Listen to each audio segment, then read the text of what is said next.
إنما هو التوحيد وتوحيد العبادة بالذات. Bismillahirrahmanirrahim. In this second session now, we're going to take a look at some of the issues related to developing an Islamic perspective on history.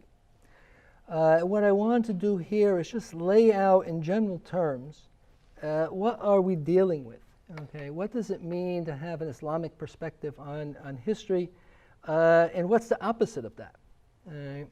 And what we're going to do is look at some key points in terms of understanding not only history, but in a sense the whole world from an Islamic perspective, as opposed to what we have in terms of a modern secular mindset.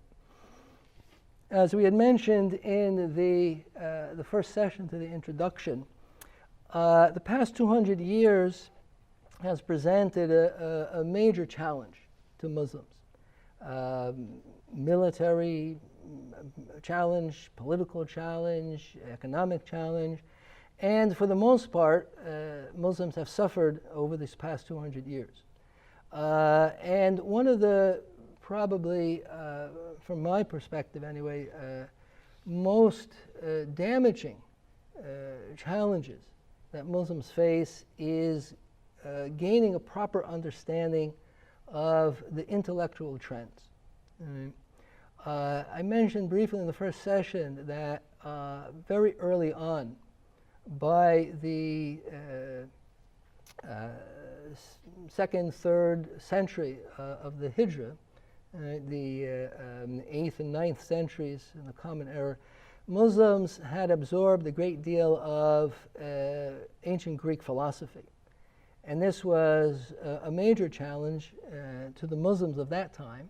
And it began to change and alter the perspective that some Muslims had in terms of understanding God, in terms of understanding the human condition.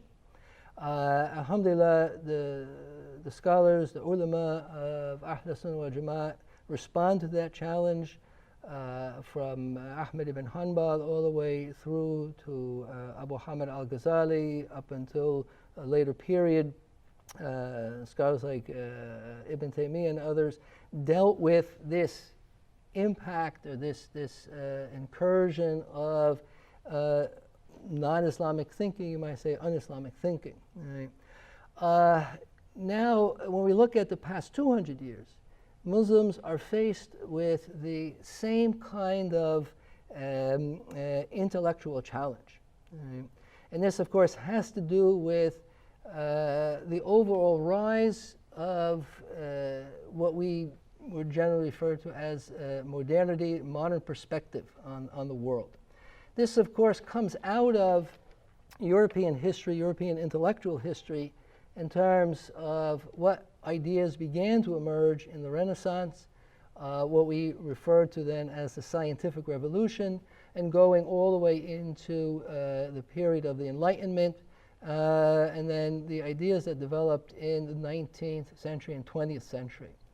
Now, of course, this is a very extensive history in and of itself, and we don't have the time right now to cover all of this in detail. But the points I do want to touch on to strike a difference between the Islamic mindset and the secular mindset, because this will determine how we understand this history. What we talk about in terms of having a proper historical narrative in mind. How do we understand the world around us? How do we understand ourselves? And this is either going to come out of a true, correct Islamic perspective, or we're going to be influenced, and very often Muslims almost unconsciously are influenced by this secular mindset.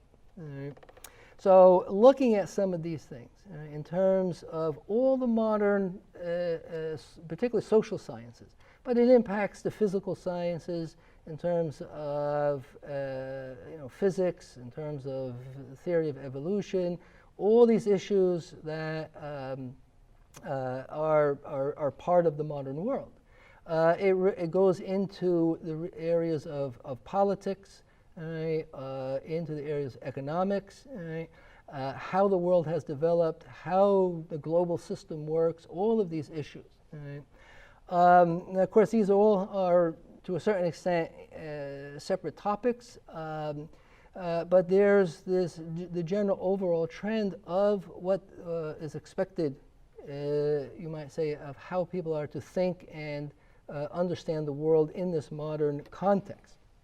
So I want to just look at some of the key points, right, that create a divide, that create a clear distinction between having an Islamic mindset on history, on ideas, on concepts, right, and how to interpret that history. Because particularly when we come to history, the interpretation is always the key issue. Right? Very often, facts are fairly clear. Right? Of course, historians could always dispute over what are the actual facts, but these are usually details, right, that might affect the overall understanding of events, right, in small ways, right? But general events, general facts of history are fairly well known. However, the interpretation of these facts, right, the interpretation of events is the key issue. Right? And so if we're looking at Muslim history, we're looking at the history of our ummah, and trying to understand from a modern secular perspective, then we're going to lose the whole purpose, you might say, of who we are and what we are as Muslims. Right? It's only when we recognize what is a secular interpretation as opposed to an Islamic interpretation that we could begin to understand the proper method or methodology of interpreting history. So let's just take a quick look at some of the overall concepts that we're dealing with. All right. First of all, the Islamic mindset is going to be a theological perspective. All right. This is a necessity. This is an absolute necessity for Muslims. All right. A theological perspective means, as I mentioned here as the sort of secondary note, that a spiritual realm exists. All right. And this is juxtaposed to an anti-theological perspective, all right, of the modern secular intellectual trends of the past, as I said, 200 years. And this is based on generally what we'd call materialism. Right? So the very basic question, is there existence beyond the physical world or not? Right? Is there just matter and energy and the physical world that we inhabit, that we could see and taste and touch and smell and hear? Is this the extent of reality? Is the physical world the complete and absolute existence? Or is there a spiritual world, a world beyond physical matter? Right? And these are very basic concepts. Right? As Muslims, we have to believe that there's a spiritual realm. Right? We have to believe that matter and energy are not the totality of what exists. Right? And so as soon as you take one or other of these perspectives, it's going to have a ripple effect. It's going to affect how we think, how we interpret, how we go about doing anything. Now, of course, once we move to the next level, what does this mean, spiritual realm? Right? Now, of course, in Islam, as Muslims, we're looking at the existence of Allah subhanahu wa ta'ala. And this is what we would refer to as a theistic approach, right? That Allah is real, God is real. Right? Now, of course, you have the whole aqidah, the theology, the whole creed of what we're supposed to believe about Allah, which we'll deal with in some of the later lectures. But here, just to get this basic point down. that this spiritual world, this non-physical world that exists, of course, exists by the will of Allah. Allah is the controller, the creator, the determiner of all things. And so Muslims have to approach everything that we do from the perspective of Allah subhanahu wa ta'ala, that He is the center of existence. He is the center of all that we should be doing in terms of how we think and how we behave. Of course, the theistic approach is juxtaposed to agnosticism and atheism. Now, of course, this is a direct consequence of materialism. And so what does this mean? That the modern secular approach, the modern approach to all aspects of intellectual pursuits, is based on the assumption that there is no God, or if there is a God, He has little or nothing to do with what's happening in the universe in any way, shape, or form.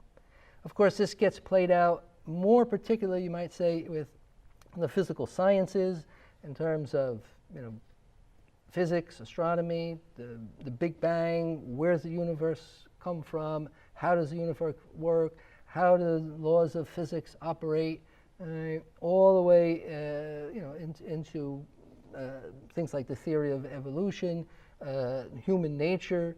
And so if you're approaching the study of the world, just of the world, and the physical world, from this perspective and saying that, well, maybe there's a God, or there is no God, or there is no divine realm, or there is no spiritual realm, then how you think and how you act is going to be very much limited in terms of what you are able to say and what you are able to think.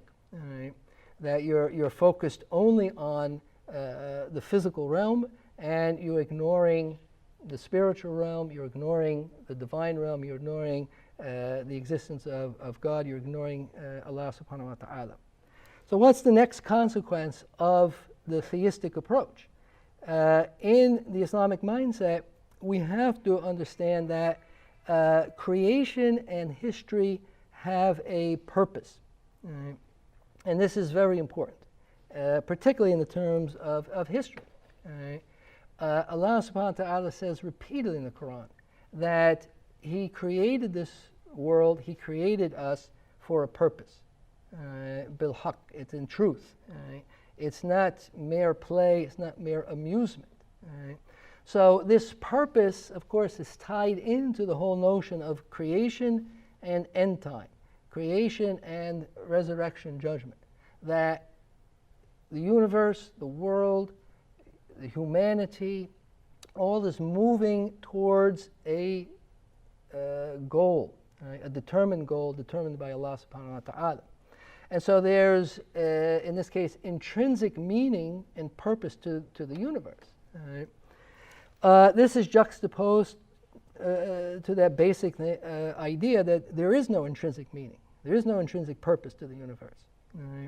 We see this in various ideologies and philosophies that emerged over the past decades, particularly existentialism, which says there is no meaning or purpose in life, and that even in the individual human being, who we are and what we are is simply something we construct in our own mind.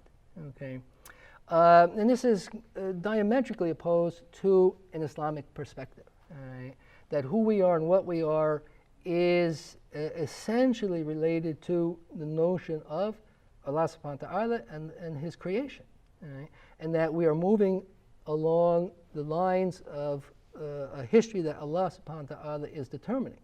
Now, of course, this will bring up theological implications of predestination, human free will. Inshallah, we'll discuss this in later topics. But here, just this basic idea that human behavior, human action is operating within the context of Allah's given purpose to the universe. So the last point that we'll discuss in this topic is the idea of divine intervention. Divine intervention. So based on everything we said, from the theological perspective, the spiritual realm that actually exists, a theistic approach that Allah subhanahu wa ta'ala is real, that creation and history have a purpose, then we also accept the notion of divine intervention. Right? That Allah subhanahu wa ta'ala intervenes, he acts within this world. Right? Of course, this is juxtaposed to the secular approach, where everything is human-generated cause and effect. So whatever happens in history is all stemming from the human condition. Now this has many, many implications to it, and we'll just touch on a few to finish up this session. Of course, one of them is obviously revelation. Allah subhanahu wa ta'ala has revealed knowledge, He's revealed Himself to a certain extent through books to prophets. These prophets have received this revelation and conveyed it. Right? So that point alone creates this gap, this separation between the two mindsets. Right? So then, with this divine intervention, Allah's purpose is made known to the world. Okay? Now, from the secular approach, where everything is human generated, this means, for example, one quick example, non-Muslim, particularly modern Western European understanding of Muhammad is that he created the Quran. He generated this Quran. The Quran came out of his perspective on the world. And so you have this two diametrically opposed concepts. And finally, the last implication of this is the whole issue of miracles. Right? That Allah can intervene and directly and make changes, alterations, effects in this world.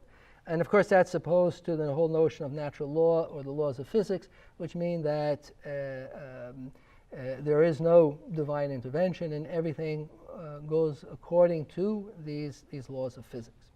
Anyway, with this in mind, we're going to finish up this second session of the general introduction.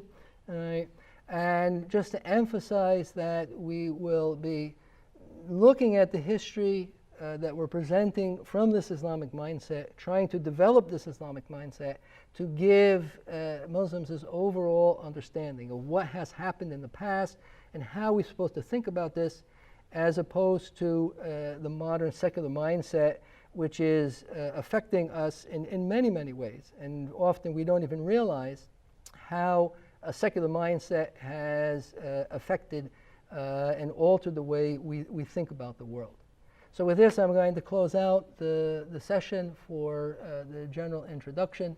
I ask Allah subhanahu wa ta'ala to help us in this endeavor, to have mercy on us and the whole ummah, and to bring us all into the right and proper thinking about the history of this ummah.